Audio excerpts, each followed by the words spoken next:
Welcome back. You're listening to our panel discussion in recognition of National Cybersecurity Awareness Month. Cybersecurity versus data security, government's two-pronged challenge, sponsored by Cloudera on federalnewsradio.com and 1500 AM. I'm your host, Jason Miller. Our guests today are Barron-DiCamillo, the Director of U.S. CERT at the Homeland Security Department, Bill Lay, the Deputy Chief Information Officer for Information Assurance and Information Security Officer at the Department of State, and Dr. Ron Ross, a Fellow with the National Institute of Standards and Technology. Before break, we got into roles and responsibilities, two-factor authentication. But really, when it comes back to this, all of this, again, we're going to go back to the beginning, is about the data. And one thing about the data is too much data, and then how do you make sense of all this data? And one of the tools that's being rolled out across the government is the Continuous Diagnostics and Mitigation Program, CDM. Bill, in many ways, this, again, the State Department, I felt like we just had this conversation, has been out in front of the government and using, we'll call it continuous monitoring, continuous diagnostics to understand the data. Talk a little bit about how these tools have helped state and how these new tools will help state going forward. They've helped tremendously because the way it was structured years ago, it became almost a peer pressure type of endeavor where different embassies and consulates had different scores for their cybersecurity posture. And a lot of our State Department people are very competitive and they want to have a good score. And so that really ratcheted up the activity and continued to promote awareness. With the CDM, it just goes further to continue it for the whole federal space. What we are working on is leveraging the COTS tools that are being provided through DHS, and over time will replace the more homegrown system that we developed years ago at the State Department. So we're looking forward to that. But in some ways, when you talk about the competition, that's to get better. But then you got to use the data that the CDM tools or the continuous monitoring tools are giving you. How have you guys been able to use that data? I mean, it's not just, hey, we're green, yellow, or red, but there's more to it. There's much more to it. It really becomes a big data challenge. In the past, we had different groups of individuals with different skill sets looking at different types of data, whether it was security logs off of routers and switches, whether it was profiles coming off of a Microsoft or a Linux server, or another group that might be looking at how our desktop computers are configured. Now, since it is more of a full spectrum approach, we've got to do a much better job correlating and combining the information. One, to eliminate the millions of false positives that ensue, and two, being able to pull out that kernel of information that shows, okay, there's some kind of nefarious activity here that we need to explore further. So it's basically finding a needle in a whole field of haystacks, and it's quite the challenge. And if Bill's looking for a needle in a whole field of haystacks, you're looking for needles in a whole continent of haystacks at U.S. CERT. Talk a little bit about your big data challenge. Yeah, my analogy is a dirty needle in a stack of needles, because we're looking for that anomalous activity, as Bill stated. And I think, for a long time, there's been a bit of a disconnect between the data and how it's used. And I think CDM is a data source, but can also be that conduit between a lot of the different data sources that we're seeing from an incident response perspective. We're seeing things that are evolving in the wild, things that are evolving from vulnerabilities and from other attack vectors. And so CDM is an ability for us to say, okay, adversaries are leveraging this exploit. Who across the departments and agencies have a vulnerability or have an exposure to that vulnerability? And CDM gives us a good understanding on where we need to prioritize limited resources associated with prioritization of patches, prioritization of mitigation techniques around certain environments to ensure that those attack vectors that we see being leveraged in the wild are not going to be successful. It's also a two-way data. You're getting data in, but you're also pushing data back out to people like Bill and Ron.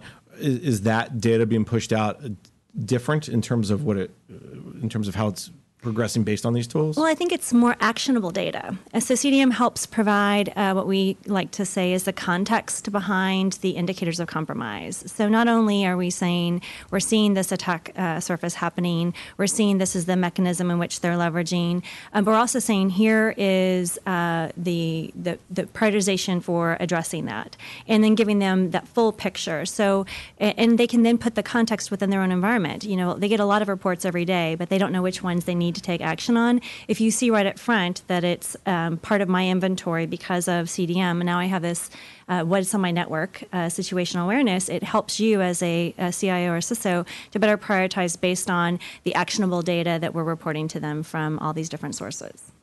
Ron, one of the things that NIST has always found challenging, at least from my coverage of you guys, is you have all these controls and which controls need to be turned on, turned off, how they should be used.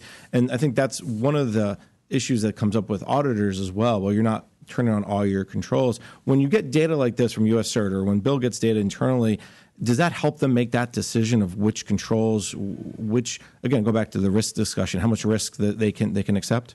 Well, CDM is a great program, and it provides a lot of benefit to the federal agencies, but it also is only one aspect of the problem.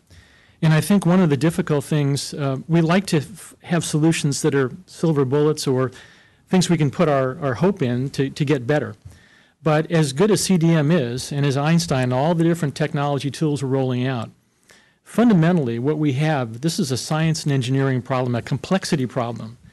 And there's only so much complexity that you can actually manage based on complexity theory and the science that goes with that. So I think one of our challenges is, as we start to build out all these great programs like Einstein and CDM, we also have to start to attack the other problem of reducing and managing the attack surface that we're growing almost at a phenomenal rate today.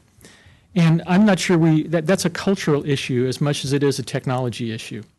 And so when we look at this problem of reducing attack surface, it's like I use the analogy of a lock on your house. You can have, a broken lock on your house. You can check it once a day, or you can check it 1,000 times a day, and that lock is still broken. We have to really get in under the underpinnings of the house and strengthen the foundation. And that's going to take not just the federal government's efforts, but also industry giving us stronger, more penetration-resistant products and better engineering techniques to put those products together in a more secure fashion. That's where our engineering guideline is heading, to try to institutionalize some of these things, so we're not having this discussion 10 years from now looking at the next worst breach that we didn't think about 10 years previous to that. And so we have to get out of this vicious circle. And something it's related to your comment on controls. We have a lot of controls because those controls indicate places where we've been attacked or we expect to be attacked. And so we build defensive measures that our agencies can use to put those in. But no agency has the wherewithal to shut down all of their vulnerabilities. Because as that attack surface grows, your vulnerabilities grow. Many of those are 0 days. You don't even know you have them until they've been exploited that first time. That's a problem that we know how to fix. It's just we have to have the wherewithal to do it. When I heard Ron talk, Bill, one of the things that came to my mind was the architecture comment again. You got to get to the underpinning, the foundation, and fix that. Is that something that state, for instance, is using big data to really look at how you're set up, how your infrastructure works, and then make changes or make decisions? We're moving into that realm. I mean, a lot of what we're trying to do is architect around legacy systems. We've got to keep the mission going with the systems that we have. But at the same time, as we move further and faster with things like two-factor authentication or expanding our suite of commercial CDM tools from Homeland Security, we're trying to blend it in as seamlessly as possible with the legacy architecture and find ways to capture that information so we're not just drowning in a sea of new information that puts us in a situation that we should have seen something, but we just didn't have the requisite eyeballs or a way of pulling the information together in a way that it made it actionable and timely.